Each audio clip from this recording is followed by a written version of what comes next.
helped the students to master the principles and tools of Scrum and as a modern and effective approach to manage the development of new products and projects in a constantly changing and complex environment. And I'm convinced that the knowledge that the students have gained will be extremely useful for them in their practical work and will help them to become highly effective managers.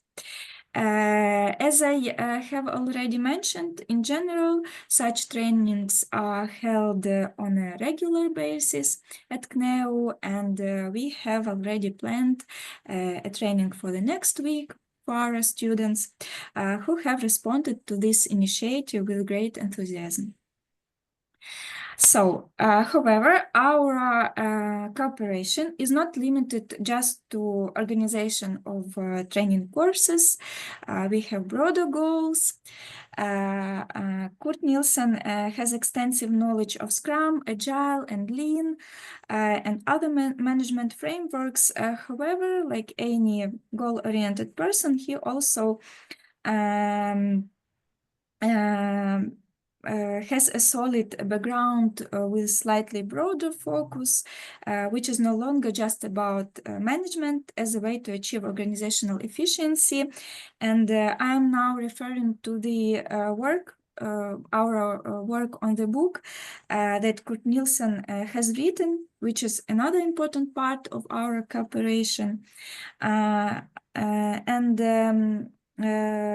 This book is called Liberating Organizations, Building the Case for Freedom.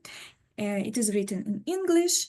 In fact, we set out to prepare a Ukrainian language version of this book because we believe that key ideas, principles, and tools of Agile Lean leadership that are outlined in the book, as well as supported by practical examples, will be of great value to the educators and for business development in Ukraine, and both during the war and after the war. The ideas and principles of Agile Lean leadership are now essential for Ukraine, for Ukrainian businessmen, entrepreneurs, for managers, as the new methods, models, and management tools will help us create resilient, sustainable, effective organizations that can serve the common good. And I'm currently working on translation. Our goal is to have the Ukrainian version ready and published by the beginning of the next semester in autumn. As a result, our students and professors will have a guide to building organizations that are truly focused on value creation for society and a broad range of stakeholders. And of course, this work will be useful also for representatives from Ukrainian business, who will also be able to get acquainted with the theoretical and practical recommendations for the development of their organizations and employees, and for creation of internal corporate environment favorable for engagement, cooperation, innovation, and also for the fast and effective decision-making in accordance with the rapidly changing conditions. In this way, we will be able to create organizations that are truly sustainable and competitive in the long term. Organizations that will contribute to the development of Ukrainian economy and society on the implementing society on the basis of mutual respect, freedom, and active participation. This is just a brief outline of key areas of our cooperation and the tasks for the future that we will be implementing step by step. And also, we believe that in the success, in value of this cooperation. We are grateful to Kurt Nilsson for the opportunity to access modern, interesting, deep knowledge in the field of organizational management. So I think that Kurt Nilsson will talk in detail about the concept of agile leadership, and I'm sure that this knowledge will be extremely useful for a wide range of stakeholders. So thank you for your attention. Yeah. Thank you, Vlada. So, dear friends, you see that this speech is a good evidence that these ideas, principles, approaches, and methods that Kurt will talk today are not something strange, something from far away, not connected deeply with Ukraine, but these ideas are already building and shaping up in Ukrainian universities with youth and also with some business representatives. So, a good evidence, actually. Yeah. Thank you, Vlada. So, Kurt, I guess it was a good starter, and the floor is yours. Everyone, I guess, is curious about your ideas. Thank you very much. Yeah, and thank you, Vlada. I mean, Christian, I think we can agree on we should have known Vlada earlier because he would have made an excellent salesperson. Instead of having a bunch of old engineers like us that are simply too introvert to get out there.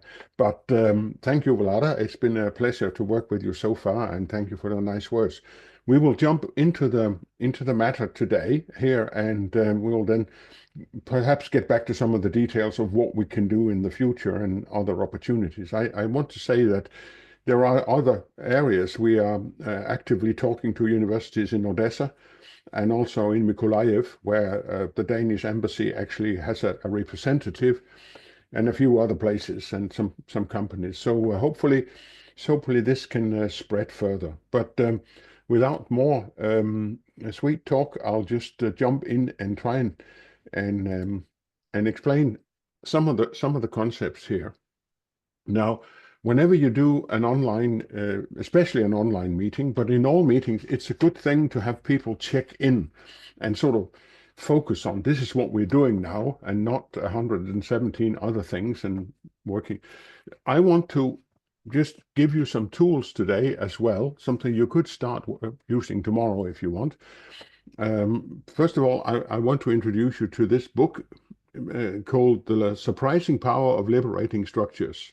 It's also on the slides, and you will get the slides afterwards, so you don't have to add links and stuff there. So, but they are a set of procedures or methods that you can use in meetings, and in also we're talking to the Cluster Alliance here, and when clusters get together, how can they effectively work so that everybody gets to be heard and we get all input. And it's not just, you know how it is, there are some people that are very loud and they tend to take all the bandwidth, and then the rest of us, we went home and we say, oh well, I didn't get to say anything today. And so those methods here are very, very good. We use them in our training. There's one here that's in a way our favorite. It's called 1, 2, 4 all. We can't do it online with the technology that is available right now, but let me just explain to you, and then we do sort of it. So the first thing is that you focus on a question, and right now I would like the participants here to focus on the challenges that your companies or clusters have. What are the most important challenges? Sharpen your mind on that. Or are there any questions? You say, I wonder why we're talking about this or something. Now, if we were to do this real in person, or we had a little bit better technology than Zoom, what we would do was the following. First of all, we will think alone for a short 1 minute, 1.5 minutes perhaps. Once you've done that, we find another friendly face that we think we can talk to. And that's good for Christian. Yeah, I think it's important to mention that when you think in silence by yourself, you need to have a notepad and write down your thoughts. Yep. Okay, so after that little self-reflection, you find someone else that you think is friendly enough to talk to. And you talk to that person for a couple of minutes. and then they team up with another couple, and you talk and exchange ideas and sort of say, oh, you thought about that, I thought about this, and we could refine it, and then finally you share with everybody what stood out in your conversation. And for now, I would like you to start doing that, thinking for a minute, in a moment, and then you can either go in, and that's something we do normally with our training courses. Let me just see if I can do this correct. You can go into an online slide and take some virtual post-its, and I think the slide is in the chat. yeah, I will put the link in the chat. I've Oh, done you have done it. Thank you. It's nice to have my bodyguard with me. So you can go in there, and if you don't want to do that, you can write it in the chat, and then Basil will probably help us input it. But let's just do it like this now. We'll take 1 minute approximately to think alone, and then start inputting some things, and we will use that as the basis for directing the conversation. So 1 minute, please. Think. Отже, колеги, Курт попросив 1 хвилинку подумати над тим, що з якими основними викликами, з якими основними проблемами зіштовхуються ваші організації, чи які відкриті питання є, на які ви не знаходите відповіді. І далі в нас тут в посиланні в чаті є, Крістіан відправив, ось тут воно те, що виведено на екран, ось тут на стікерах можна записувати. Зверху червоненькими це челендж, виклики, а знизу це запитання. От після того, якби обдумали, зразу можна починати записувати, і це буде якби добре віднідання для того, щоб більш такий практично орієнтований воркшоп сьогодні провести. Але питання ви можете свої записувати також і в чаті, ви можете записувати їх українською мовою, ми їх просто перенесемо на ось цю дошку після цього. Тому не соромимося, можна і тут робити. В кого десь із англійською труднощі трішки виникають.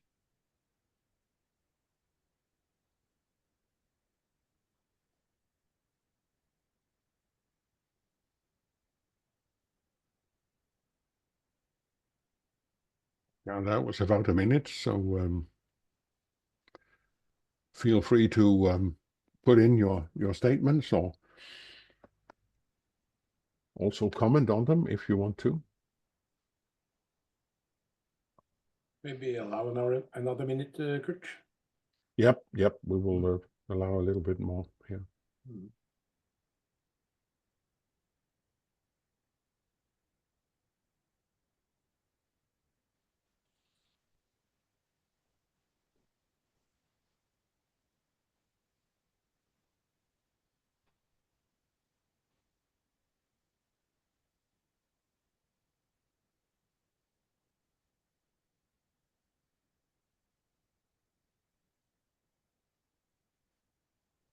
All right. There's a few in there, and let's just talk about them.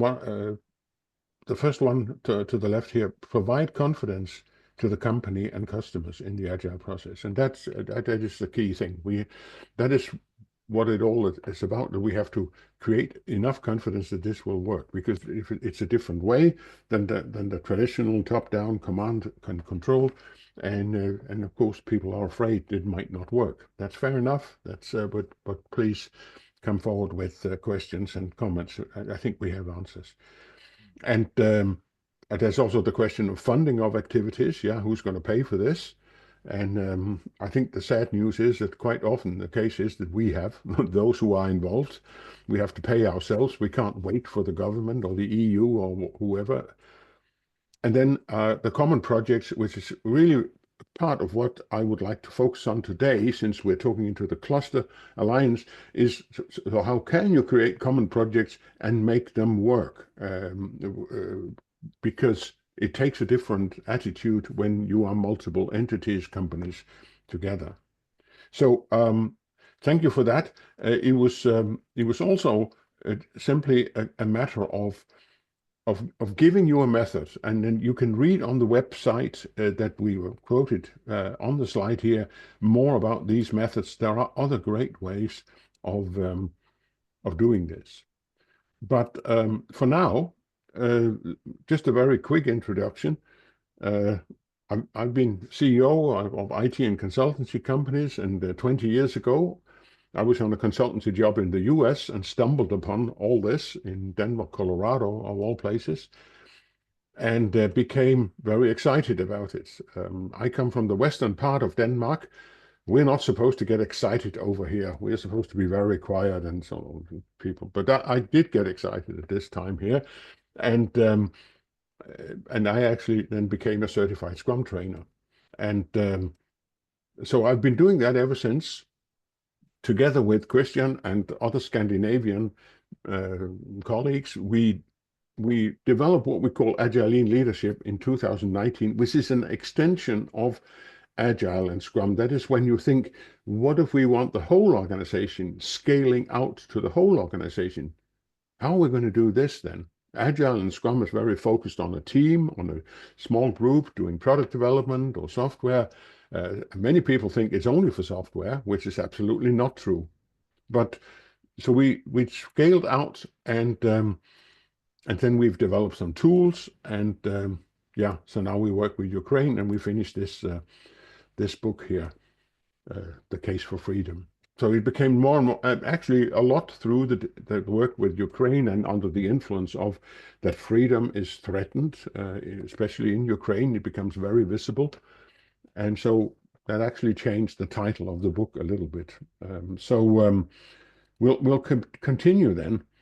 And first of all, is that really something for us and people attending here? And when we do presentations, we'll of course ask that. Is that for me, or is it just for somebody else? So what is it really? We're trying to create a place where the individual is respected and has freedom to engage, produce value, but also grow him or herself, flourish. As a term that I'll come back to, taken from another book, which I'll perhaps, if we have time, mention a little bit later, called Team of Teams by a retired American general, Stanley McChrystal, who came to Iraq and realized that he had to do things completely different. We push authority as far out as we can find someone who can handle it. Of course, you don't want to push authority to people who can't handle it. That's clear. But we push it out instead of centralizing it. And there's a lot of arguments for what that does. And then there's a principle of everything self-governing. No one uses force against another to make another person do something. And everybody honor their commitments. That's really the two very, very basic things that we need to look at. And when you want to change, for example, when we go into an organization and they say, yeah, we want to change. First of all, they must, of course, believe in the facts, that it is actually true, and it's not fake news or something we made it up just to sell them something. And the change must be attractive to them, that we think this is better. And then whoever has to make the decision, if you go into an organization and the owner then has to somehow be emotionally attracted, that means, I really want this. If that is not in place, it probably won't happen, or it won't last very long. One of our friends in Norway has taught us this little formula for the mathematically oriented. So first of all, when you want to change, there must be a certain discomfort with the present. There's something that hurts in the present. The next thing is there must be a vision for a better world. I have an idea, I have a dream, I know that this could be better, a strategy. And then there must be a willingness and an ability to take first steps. Now these three things, if you estimate them, for example, on a scale from 0 to 100%, how good are we? You have to multiply these three figures together. And that has to be bigger than the built-in resistance that is in every organization. So just to think about it, if there's too much comfort And that's actually what both Christian and I face in Norway and Denmark. Most managers are just too comfortable. We have our BMW, we have our nice corner office. Why should we worry about changing? Now, I do sympathize with that there are definitely discomfort in Ukraine. And that's why there are certain things you want to change. But these three things have to be in place: discomfort, vision, and willingness and ability to take first steps. So, and for people to make a change, they need hope. And that's why Ukrainian artist Sofia has created this little bird of freedom for us that is on our book and is becoming our logo for this activity. A little friendly bird. It's not a big hawk. It's not a predator. It's a friendly little bird. But one of our heroes, W. Edward Deming, he says, hope without a method to achieve them will remain just hopes. So hope can be nice and have, but we also have to have a method to get there. So that's what we're steaming into now. So let's a couple of declarations here. We argue the case that freedom is a precondition for people to engage and take responsibility. If you're not free, you don't do it. You can't order people. You can scare them to do things. You can threaten them with money and guns, like the Russians do with you and like the US do with us at the moment. But you don't take responsibility. Okay, I'm up against a big bully. I will do until I find a way of getting rid of him or something. Collaboration long-term must be based on the goodwill of people and that they trust each other. So it's not enough just to have nice structures and rules and regulations. If you don't have the goodwill, if people don't want it, they will game it. So goodwill of the people is important. Absolutely. In the same way, what we're looking at here, your clusters, your networks, and I'll come back to my background a little bit later because I have a lot of sympathy with that. It is a whole system of relationships. So those organizations that you will try to get to work together, that's a system of relationships. Of course, there are competencies and practical things, but the fundamental thing is relationship. And you cannot drive it from a central position. You can't pass a law that will make this happen. It has to be driven locally, but people who actually want it. So let's just now look at what is the status of many organizations. And this may not 100% apply to you in Ukraine because you have very, very special situation, of course. But when we normally start introducing this to companies, we start with this slide here, more or less. And we say, okay, this is how we know the world. At least this is how we are told by our boss or our bank or our auditor. Yep, there's a goal, there's a bike. Go out and get it. How hard can it be? The person on the bike quite often realizes that this is probably more like it. There's a bumpy road, and from where he is, he cannot even see that there's a boat ride involved. And to get to the target. So why is that? Why is there this? And actually, we've done 90+ interviews for our book, and I can testify to that is the situation out in many organizations. Typically, the leaders or the owners believe in the first picture. The people who have to do the work know that the second picture is more correct. So they fight, of course, because they don't see the world the same way. The thing is, we have much, much less control than we like to believe, especially today. Technological developments, globalization, and even without going into terrible things like war and a pandemic and so on, there is a lot of uncertainty. And this is complex. This is complex. What is complex? In the way we use the term, it means when you're in a complex environment, you only have fragmented knowledge, but you have to do something anyway. You can't wait to have perfect knowledge. We have to act now. And that requires engagement. That requires finding new solutions. And that requires that I apply every little gray cell to coming up with solutions. And furthermore, it requires I work with other people because I don't see the full picture. Basil has another view of things, Christian has one, and Alexandra has a fourth. And if we get together, maybe we can figure out what is good to do here. But everyone needs to participate and engage. And that is not what we have. Now, Gallup has done some research, and they came out with in 2022, they said that 77% of the global workforce is disengaged. Of those, there are 18% that are actively disengaged. That means they hang around the coffee machine and spread messages opposite direction of where we should be going. But 77% is a scary big figure. And it's even more scary for us because Western Europe is at an all-time low. We are below sub-Saharan Africa in engagement.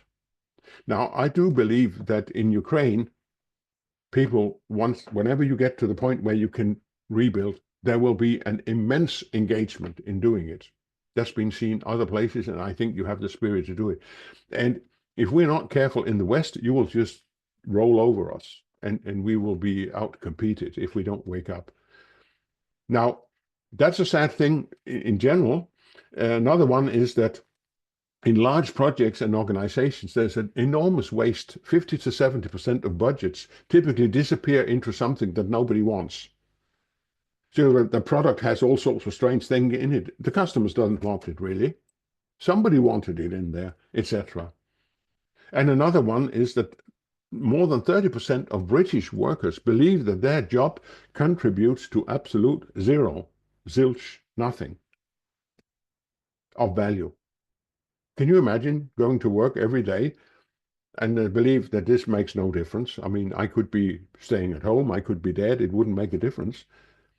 And then there's a lot of bureaucracy. Now, all these things are an enormous waste. And part of it is that our traditional, that's our thesis, the plan-based Soviet-style top management doesn't work anymore. It did some good, I'm sure, in the Industrial Revolution with completely unskilled workers and so on, but not now.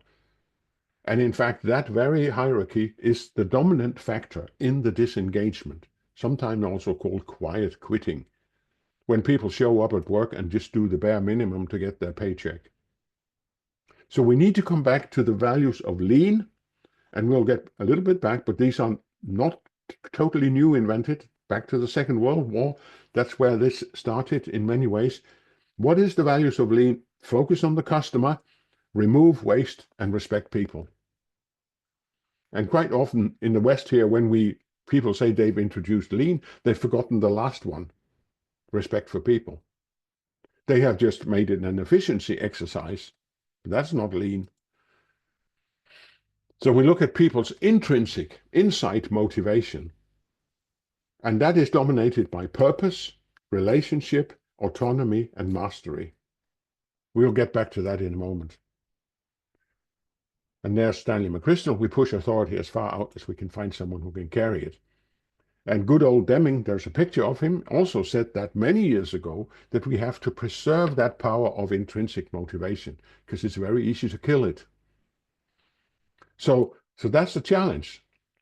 We need that engagement. And I've already mentioned the numbers here, so I'll skip quickly over it. There's too much text on my slides, I know, but that's because you can read them afterwards. I just want to show the picture here, which is really, really very telling. If you compare, and that is Gallup's research here, you compare those in the top 25% of engagement, the companies, with those at the bottom. You see 37% less absenteeism. Absenteeism, that's when people don't show up at work for whatever reason. I think I feel bad today, I better stay in bed. Or whatever reason it is. 37. Turnover, that means people looking for other jobs. In low turnover organizations like engineering, software, office work, 65% less turnover. Now, do you know how expensive it is to onboard a new employee and how long it takes before a software engineer actually contributes? 6 months, perhaps. So that is an enormous important figure. shrinkage, things that disappear. I don't know if people steal or destroy or whatever, but if people are engaged, they don't ruin things. They don't, whatever. Safety incident, patients, and if you're in the hospital, and quality defects, again, drops significantly. And then customers are more happy, productivity, etc., etc., etc. And there's a series of numbers. So if you go out to anybody also in your clusters and talk about, dear Mr. So-and-so, you should really do this, and you say, why should I do it? And then you can say, well, every possible key performance indicator you want to measure, you can almost rely on that it will influence it positively. So there's sufficient also that sort of hard evidence that it does work. Now, good old Deming, there he is again. This time he has his medal on the chest. He is the most highly decorated foreigner for helping Japan after the Second World War. Coming out of a terrible situation.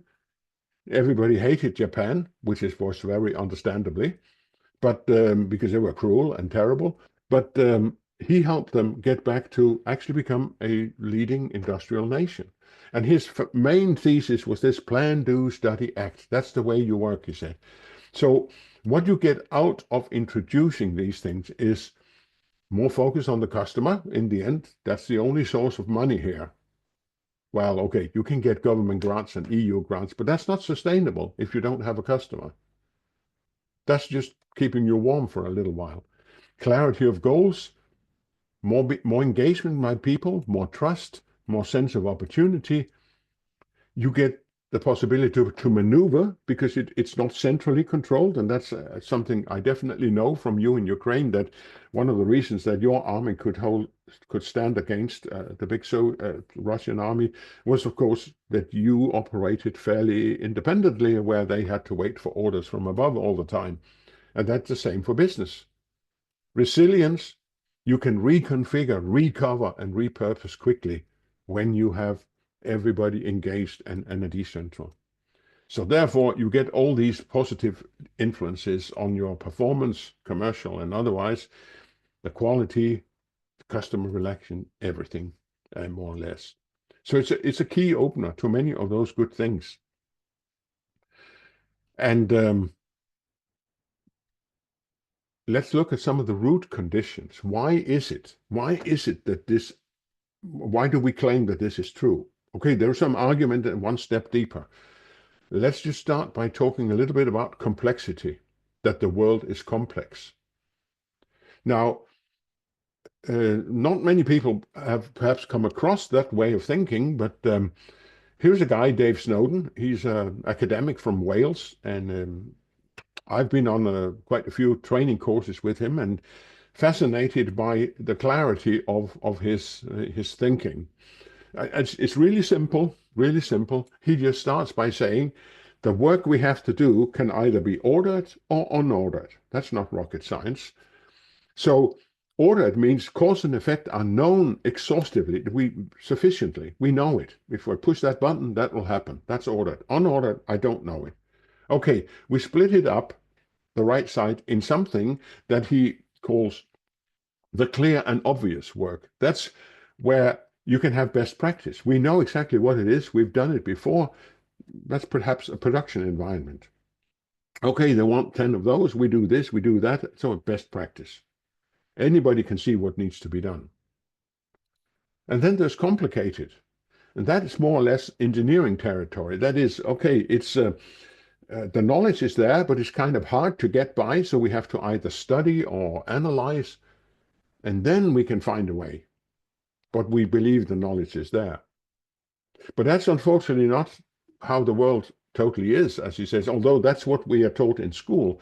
But there is something on the left side, and that is, for example, the complex. Now, the complex is where we only have fragmented knowledge. So we have to work differently. And he says we have to probe, sense, respond. We try some things. We have a hypothesis. We think in terms of safe to fail experiments, which means how can I come up with an experiment that will give me the knowledge I need? I don't have the knowledge, and I don't have time to wait for it.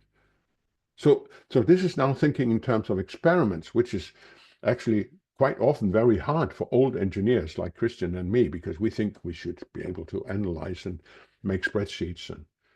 But experiments over here, and it's very hard for managers because they live down in the blue corner.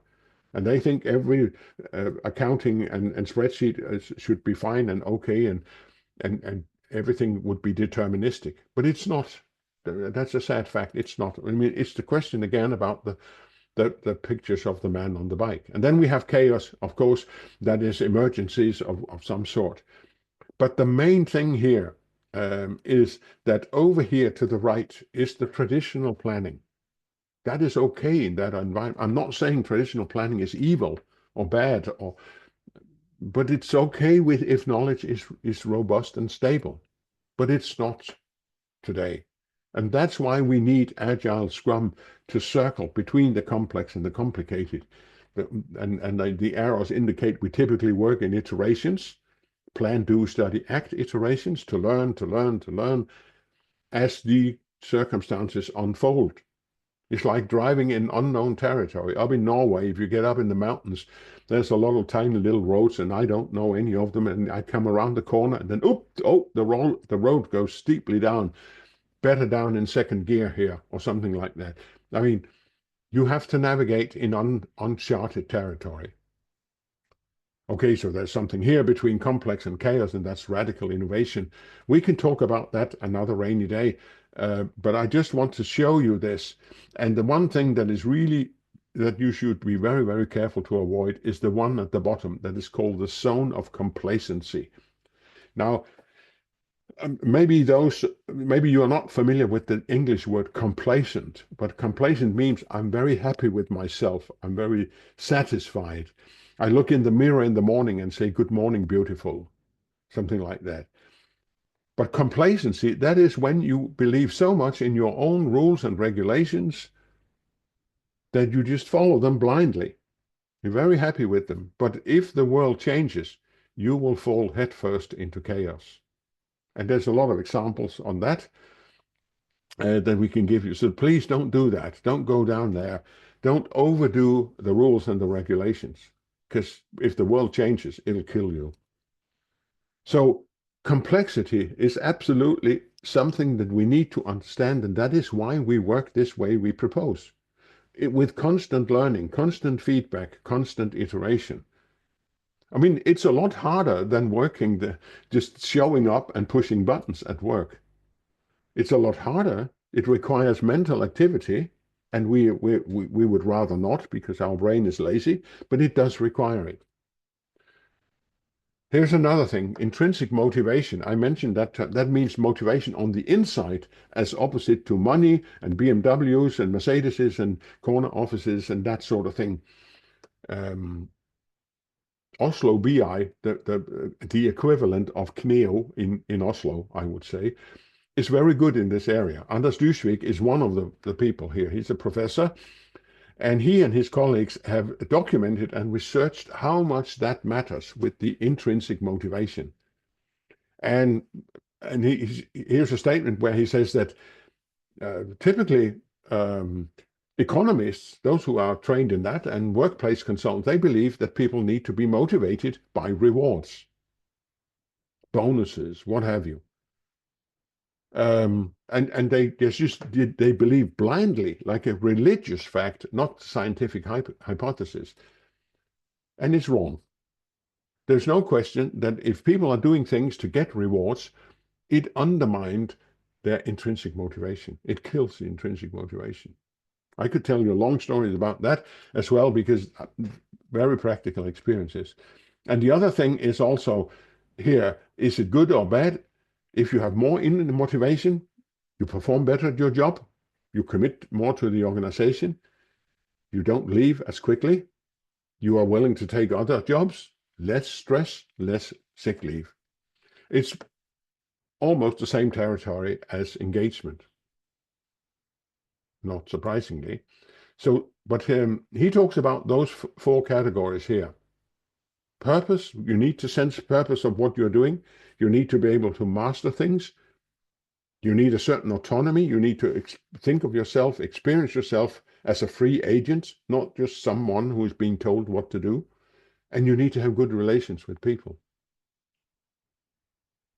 And that's very key. And he's not the only one. There's also an American called Daniel Pink who argues the same thing.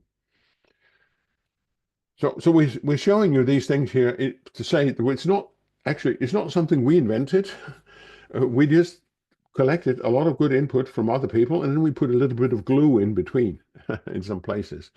Here's another important character, Amy Edmondson, professor at Harvard, and she talks about the concept of psychological safety, which is pretty close to intrinsic motivation, but it has another twist.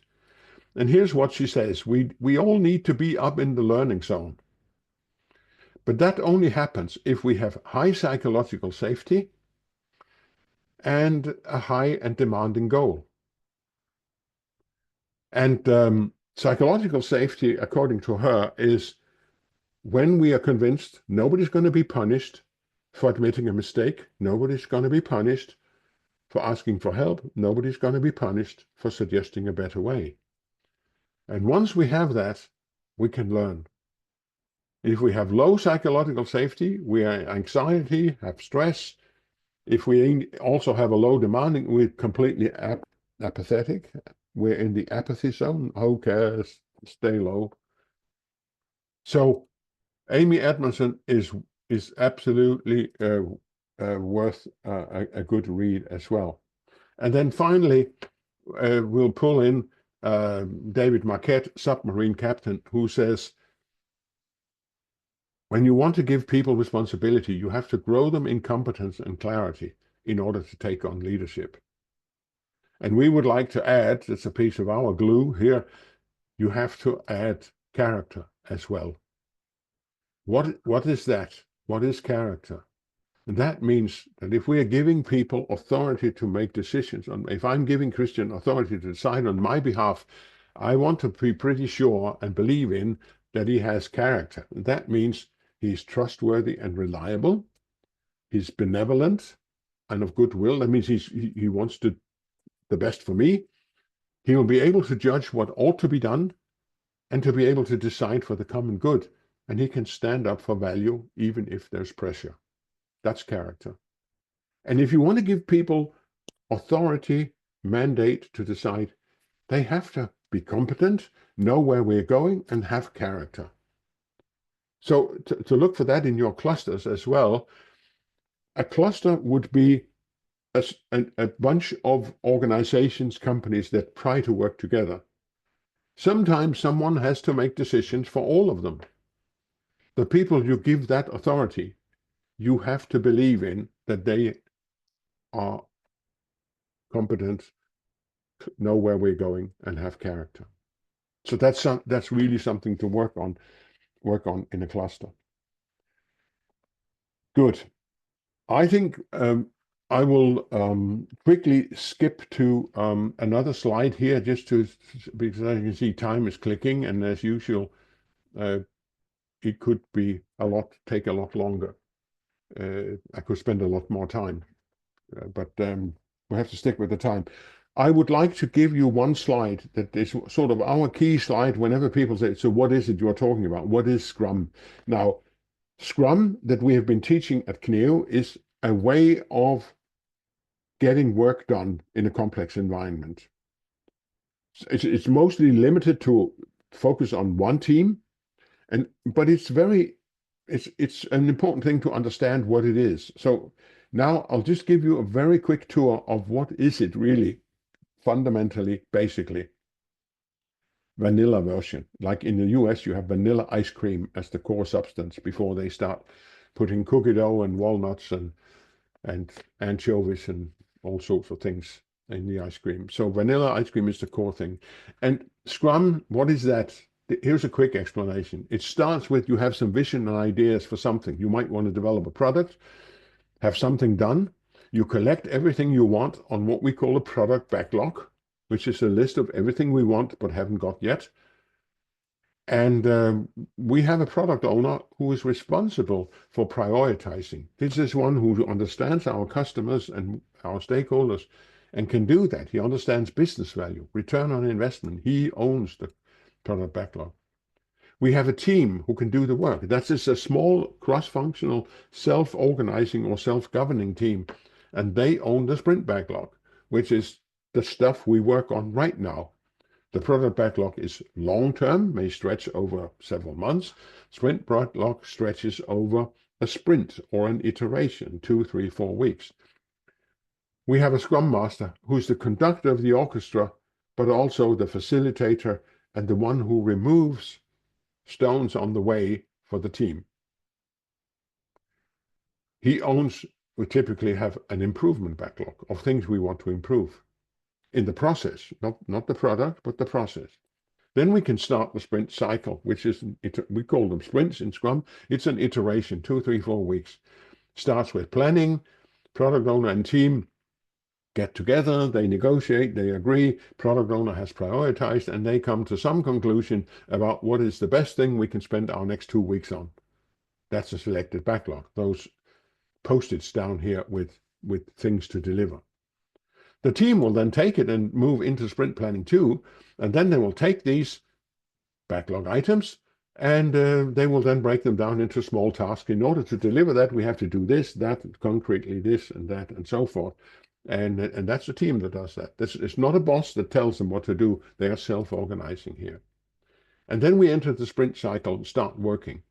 And every single day we do a daily stand-up, or daily scrum as it's called, where we exchange status with each other. What have we done since yesterday? What are we going to do tomorrow? Any problems? We make sure we're on the same line, and we plan for the next 24 hours. In the middle of the sprint, we do a backlog refinement where we meet with the product owner again and discuss the next things that might come up and make sure that they are properly defined so they can be worked on.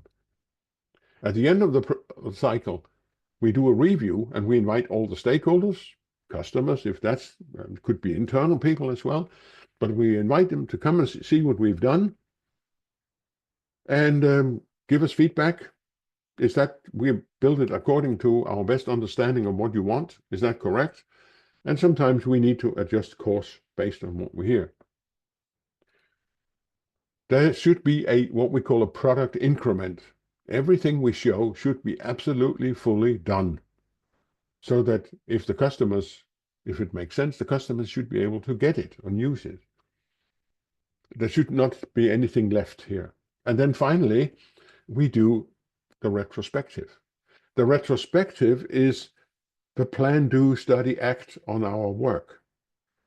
This is where we say, stop up everybody, product owner, team, Scrum Master, and say, so how did that go? What was good? What could be improved? Who's going to do it? We're trying to learn from what we do, and we are constantly doing this. After each iteration, we're trying to learn. So that's a retrospective. So in very few words and under 5 minutes, I think this was just Scrum for you. Now, obviously more detail, but in fact, it's not difficult. There is no more concepts than what we just talked. It can be hard to do, but it's quite simple to understand, actually. So let's leave it like that and then say, what is then we propose in the wider picture? What is Agile Lean Leadership? Because it takes its offset in Scrum. And you know how organizations normally are. They are organized in hierarchy. There's a boss at the top. There's some middle managers. There's some gray matter at the bottom where all the work happens. And what goes down are commands and resources and control, and what goes up are reports and deliverables. And it's all there for compliance and predictability. Compliance, that means you follow the rules and what we have planned. And predictability, that we know exactly what's going to happen because we told them and we monitored them and we controlled them, and that's how it is. And a lot of people will say, well, how could it be otherwise? It's always been like that. Well, that's not true, actually. But of course, recently it has been like that.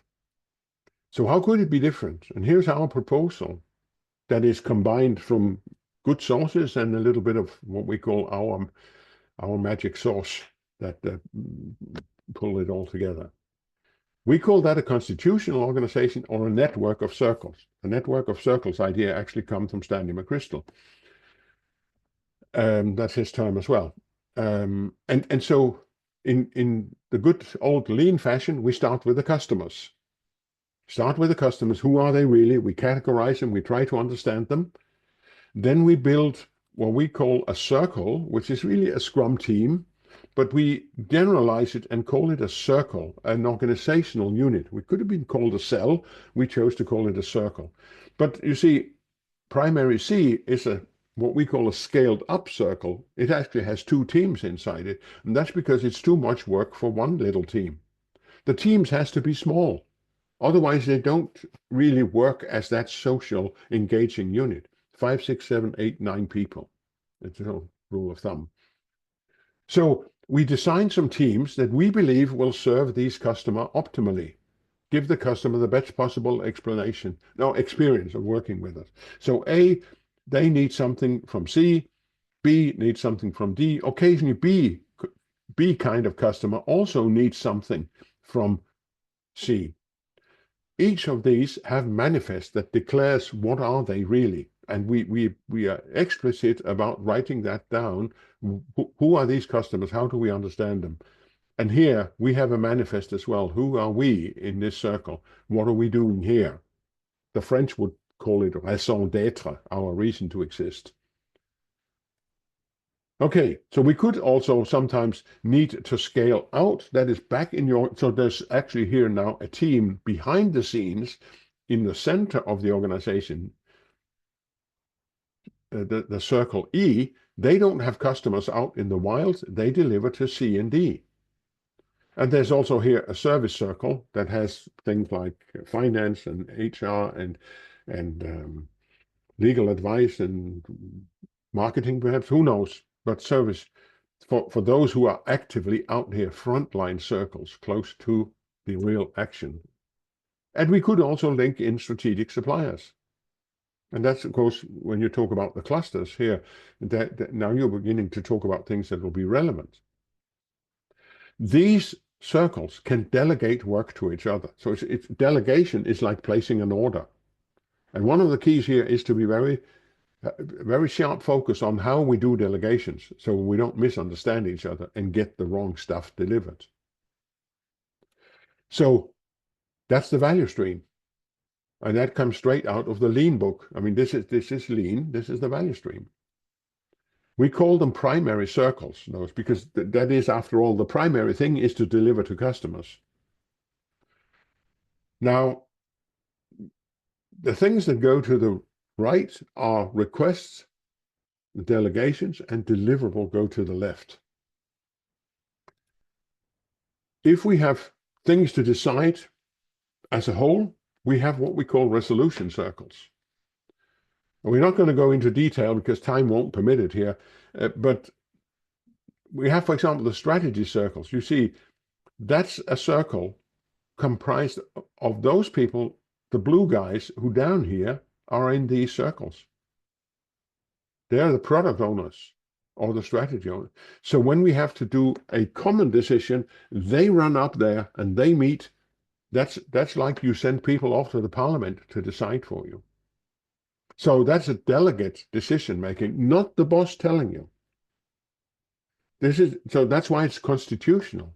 It's like we have learned that one of the reasons that you Ukrainians are fearful in protecting your freedom is that you came out of the Polish-Lithuanian family of freedom, where people have rights of their own, contrary to the Muscovites, where you have only rights if the Tsar tells you you have right, and he may revoke it tomorrow. So this is representative decision making in action here, and it'll take a longer time to explain what it is, but what moves up are issues, ideas, escalations, and what moves down are resolution, delegation, and resource allocation. Of course, if we're a company, we have to decide how we spend our money together. But just to say, this is the replacement for the traditional hierarchy. And then we have sometimes called secondary circles, which are people from across various circles that meet, but they have something in common. For example, the same skill set. That could be quality assurance, it could be marketing, it could be design. But they meet, and they're sometimes called communities of interest, or if anybody have read about Spotify, they are called guilds. Like that was like in the old days, you had the guild of the carpenters, the guild of the bricklayers, etc. But competence-oriented associations, and they meet from time to time. They are not pulled out; they're still in the value stream because they have to keep their noses in the value stream to understand that the most important thing is the customer, not to develop some bureaucracy around whatever technology they represent. And then sometimes we have transient circles for handling drops into chaos, disasters and hacker attacks and things like that. So this is for serving the customer, enabling freedom, resilience, and sustainability. So that's the fundamental model of Agile Lean Leadership, is to try to get there.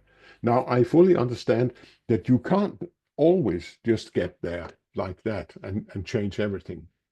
Revolutions are not always the optimal solution. It often includes a lot of bloodshed, and we don't necessarily want that. So if we move one step further and look at your clusters or a bigger organization, then we could look at different of the, now we have several companies that are somehow working like this, but what they do together, for example, in a cluster, is that they could establish a common strategy circle, looking at where we are going and the products, etc., and in operations, how we work together. The blue guys look at the value, the green guys look at the way we work together. And sometimes it also makes sense to have a secondary circle and say, let's say you're a cluster within defense, and you have multiple companies working on defense, and there's something about compliance to government demands, and everybody needs to work on that, and we need to make sure we do the same thing.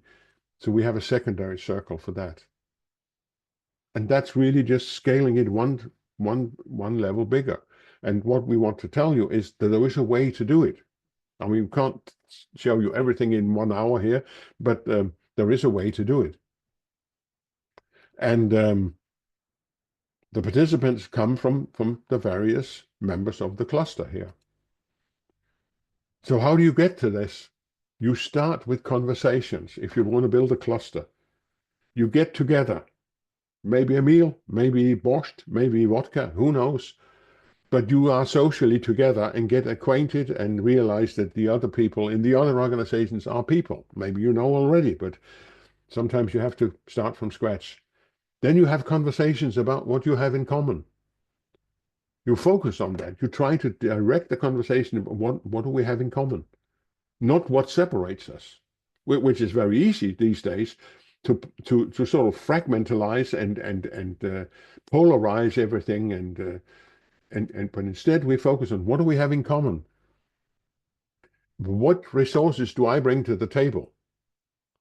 Is that the same as Christian? No, Christian can do something else than I can, and Vasil can do something different again. We all bring different things to the table, and we make it public, available. And now something happened here again. Oh, shit. I don't know what happened here. Yeah, I guess you changed to this drawing mode. Yeah, but how did? Okay, sorry. I think I'm back. Yeah. Something has changed in Scrum, or in Zoom. Okay, so you share your resources. Then you see, do we share hopes and goals? Is there hopes and goals that we share in common that we want to achieve together? Now, if we don't have common goals, of course, we're not going anywhere. But and then finally, you look at, do we have enough common values? And now we're moving into ethical territory here. Do we have enough common values that we can believe that we can make decisions for the common good. And if you, again, this is a prerequisite, you have to have some overlap of your values so that you can trust the other people to make decisions for the common good. So that's really key for clusters, and I would love to work with you in trying to implement this, because and there's a lot of folks that can help you with this if it's not familiar territory. Let me give you a little bit of the background, and then I think I'm done for today. And you're summing it up. If you look at people, there's really only two ways. Either you build up trust, or you have to build up control. If you don't trust people, you have to control them.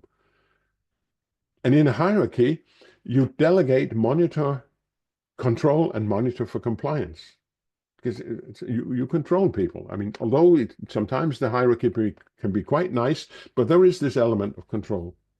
In a network of circles, you trust people to self-govern and collaborate based on respect and trust. Now, I'm not being romantic about this. I'm too old for being romantic, in this area at least, because I've had sufficient negative experiences that just because people say I can trust them doesn't mean I can.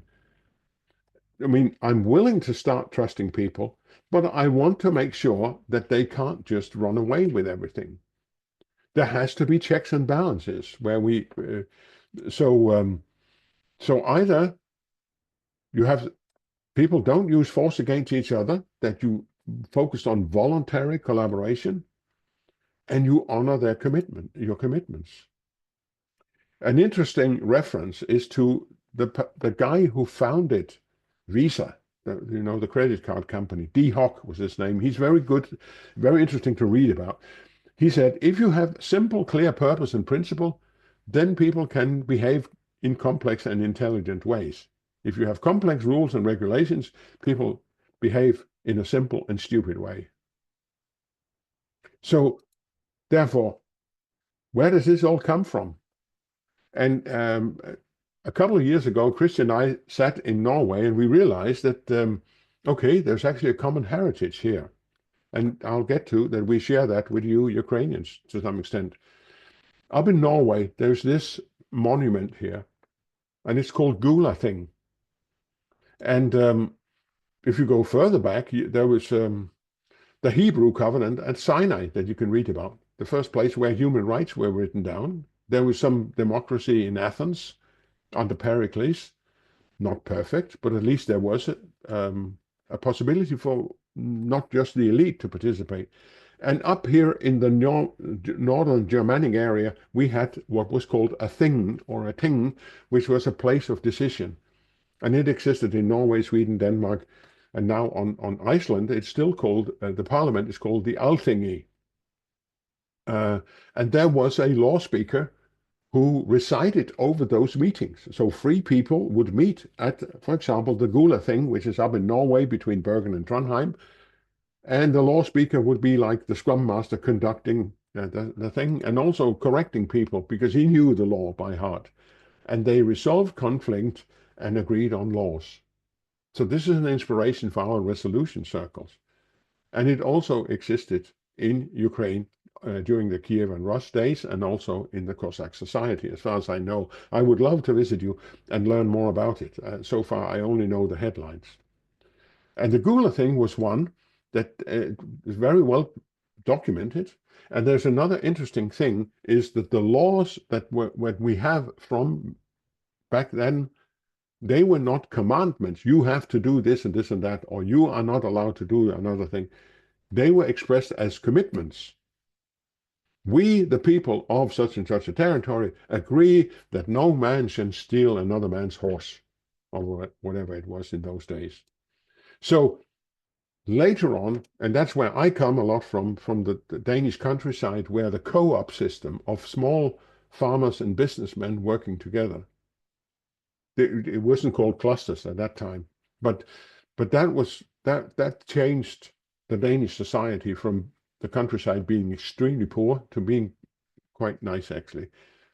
So independent farmers created their own stuff, and this is sort of the background for many of those things.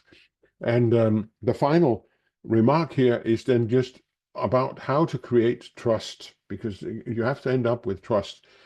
And you can read an article here from Stanley McChrystal, but what he says is that the first thing is, if you want to trust other people, you have to believe in their benevolence, that they actually are intended to do good to others.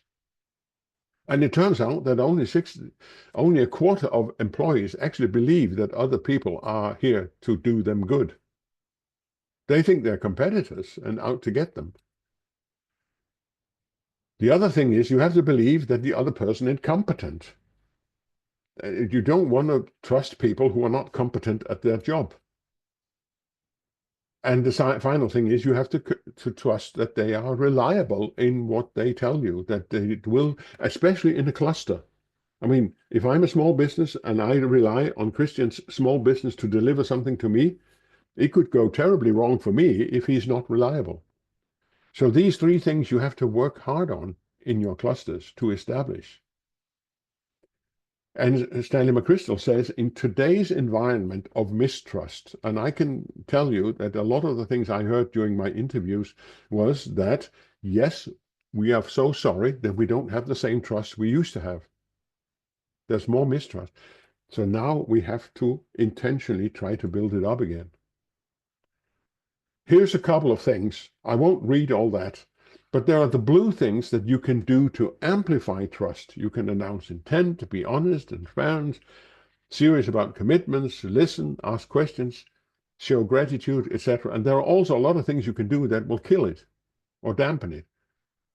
You say one thing, you do something else. You always come across as I want my own stuff first.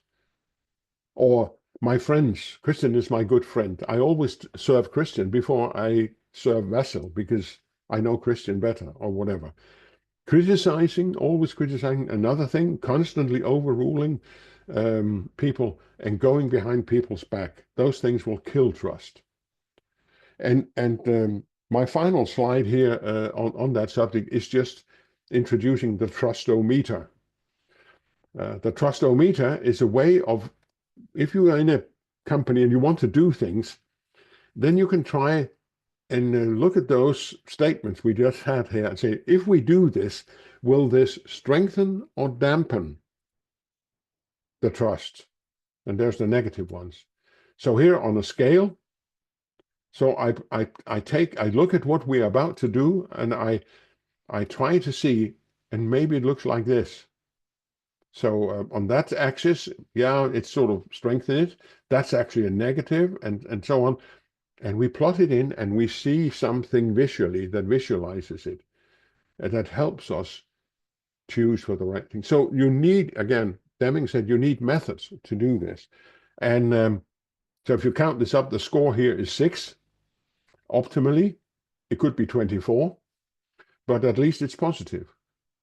And then one thing you have to remember, whenever you deal with other people, if you give them a negative stimuli, a reason to distrust you, it takes 5 positive ones before you're back to the same. Negatives feel much harder and they hit hard. So be very careful in clusters to make sure that whatever you do does not dampen the trust in the cluster. And I think there is just a final slide here. That one, we're not going to go through that one now. That's simply going to be too much. The time has clicking. I just want to say a few things about the book, that we collected that in order to have a handbook where this was collected. We collected a lot of interviews. And there are some conclusions here. People really want freedom, especially the younger ones. You're not going to attract young people if you can't give them certain freedom. They don't want it. They'll leave. Everybody hates bureaucracy, and companies have a tendency to sort of grow into bureaucracy and get more and more slow as time goes. And then, yeah, the power-based hierarchy is really foundation of much negative. So we are continuing the work with interviews. We want to write some more. We want to write a field guide. And I just want to say to you who are here, currently we are giving away an electronic copy to people if they say, we don't sell the electronic copy. Well, we give it to people if they want to give a donation to Ukraine. But if you want one, then send an email and you'll get an electronic copy. So you can get one in English before Vlada is finished in translating. And then I think it's more or less done, but we have some homework, or should we announce that? Or Basil, back to you. Sorry for going a bit long here. That's okay. That's okay, Kurt. So first of all, thank you so much for your fantastic lecture. Because most of the ideas, and I'm really pleased with it, resonates personally with me and with what we're building in the Ukrainian Cluster Alliance. So I guess we're pretty much on the same page. You don't need to convince anyone. We understand that this is great, and it's cool that there is a kind of a system or a methodology on how to build all that. Unfortunately, we don't have much time. Actually, we don't have at all time for a discussion. Hope we will have it on our second meeting. But anyway, so it was a great event. I guess we can move on with the homework and announce in our next event, and then we can have like a very like short place for discussion maybe, or for final questions. So yeah. Well, again, you get a link, and then you can work with just not another tool that is helpful, and it's a canvas. So it's actually a piece of A3 paper. You can get the PDF and print it and work on it. And so I would recommend people who want to think about this, and just as an example of how you could do this. So you start with the two ones here. Why are we doing this? What challenges do we actually have? And who will benefit from the things we're now investing in our cluster? Or after you've done that and you try to write something down, you jump into the middle and you say, why are we doing? What's the value proposition here? If I want to convince my boss or my next door neighbor or whoever, what's the value proposition? So it's clear and attractive for us. Then you say, what are we going to do? What are the things we actually, are we going to create a common marketing platform for this town? Or are we going to have a common quality assurance or something like that? And then you say, first steps, how to inform, motivate, and get people to take first steps. What are we doing in our community, in our cluster, in our town? Then we go to number 5. What kind of value do we expect out of this, and what is the cost going to be? The cost in time and money and resources, other resources perhaps, so that we get some idea of, is it actually worth it? How are we going to measure if we are successful? Well, that could be how many people show up at the meetings, and if we are doing common marketing, how many new contacts in Germany did we get as part of this? But be clear on measure this is a hypothesis that we can make it work, and you have to have some way of measuring whether it actually is true or not. And then the reason, why can we do this? Why can we in this town do this, or in this cluster? What do we have that is special to us? Well, maybe we have a very close-knit relationship. Maybe we have especially good technology or other things, but what is our unique thing? And then as you move along, think about, there are constraints, there are milestones, there are risks. Write them down so that you have them. Now, this is called a lean canvas. It's slightly adopted to the cluster situation, but it's one of the best tools. We didn't invent it, so we can praise it. It's one of the best tools we know to get a business case together for why you want to do it. So that was my introduction to it. I think that would be enough. There's a description here. Mm-hmm. Cool. Thank you, Kurt. So actually, me and Kurt, we had an idea. So of course, for most of the participants of this webinar, these ideas may be new, and of course everyone needs some time to digest the information. So in 2 weeks, on the 26th of February, we're going to have the next meeting. So you will get today's presentations. Kurt also will share a bird eye view on his ideas, a document in Ukrainian, so you can read and maybe have some more time to bring some questions and reflections and so on the ideas, and also this link canvas, so you can fill it in for your organization, for your cluster, for your committee or resource center, because we have participants of committees and resource centers of Ukrainian Cluster Alliance. You can fill it in for your organization. At least try to do so. And for the retrospective meeting, you can prepare a list of questions, and we can discuss it during this retrospective meeting. Kurt, please correct me if I understand the idea of retrospective right. Yeah, cool.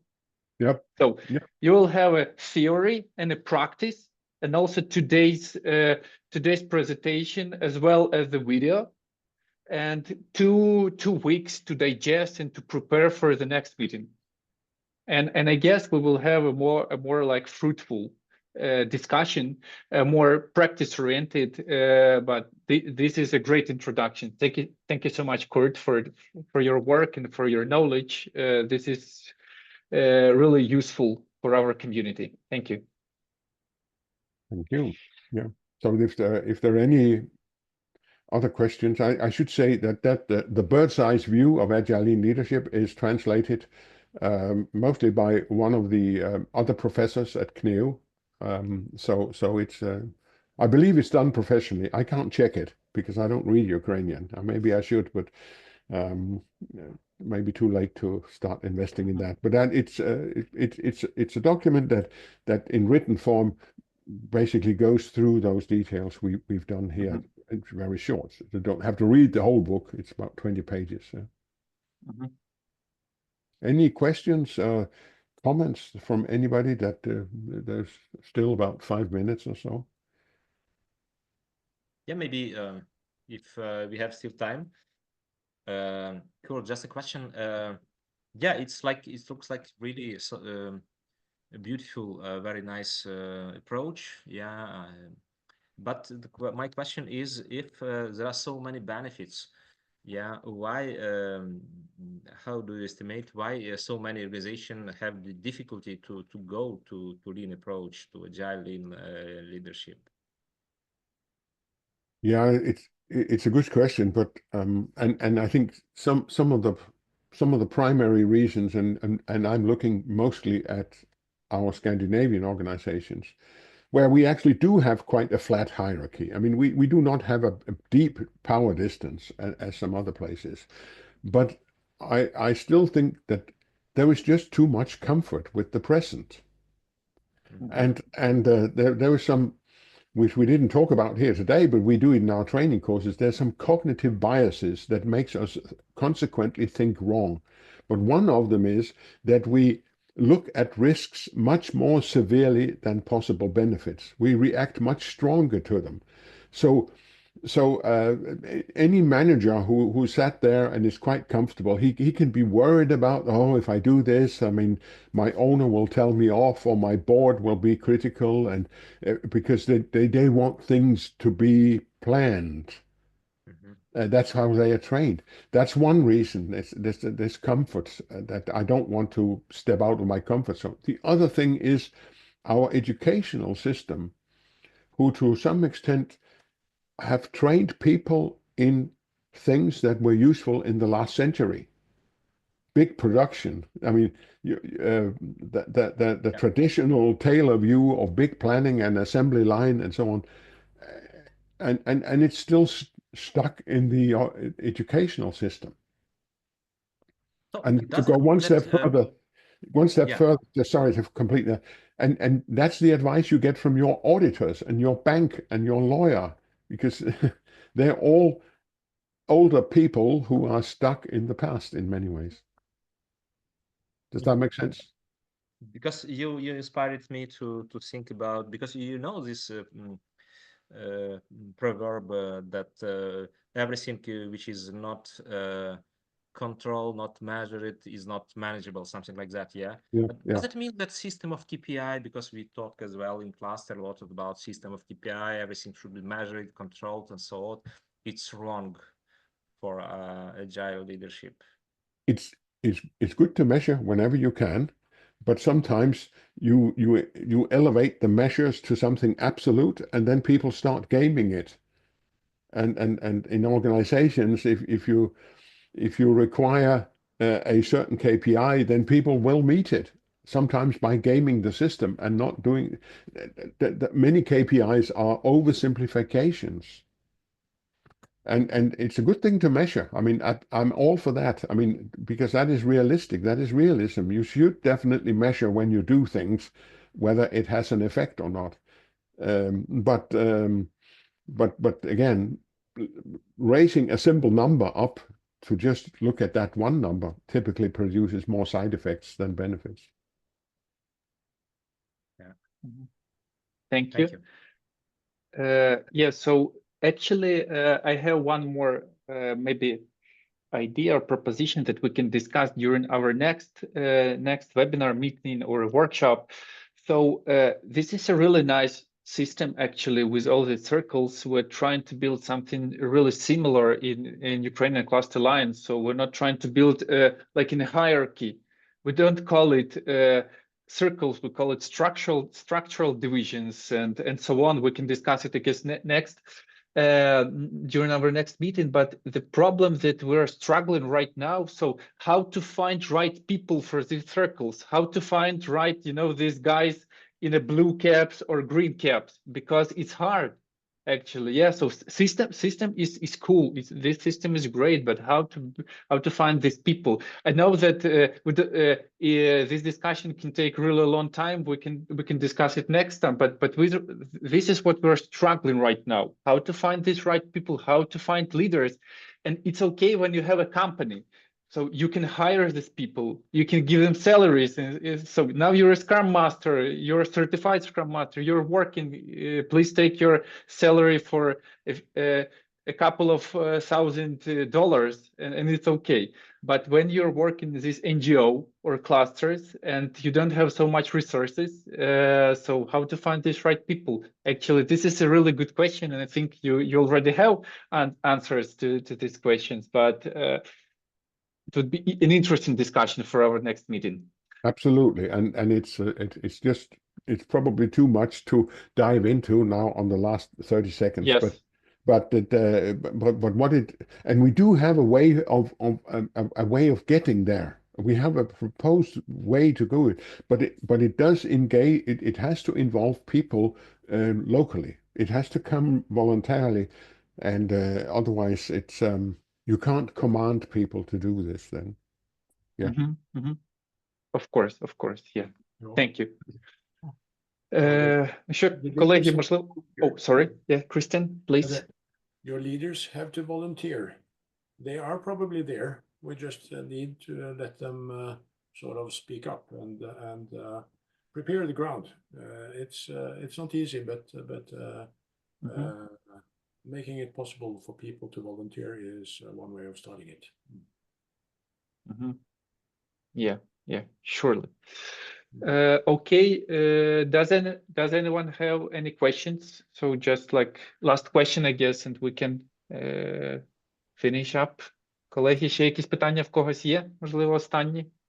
Maybe just just small announcement that I see our colleagues from Hungarian Cluster Alliance wrote their thanks to being with us. So maybe next time we can also discuss some I don't know, some discussion between countries and evolving more country to this discussion about leadership in cluster organizations. So I think we are open. Yeah, great idea.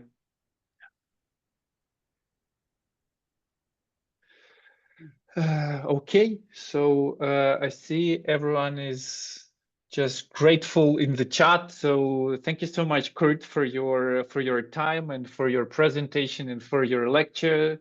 Thank you, Christian, for your support. Yeah, you're a great assistant for this webinar. And thank you so much for your time to all the participants. It was really a good discussion, and I guess we're all curious on how to move on with bringing these ideas to life and building these nice, flexible, agile, and living organizations. Thank you. Looking forward to see you next time. Yes. Yeah. Absolutely. Thanks. Thank you. Bye-bye. Thank you. Bye, Bye. everyone. Bye. Good luck to everybody. Bye. Bye. Bye.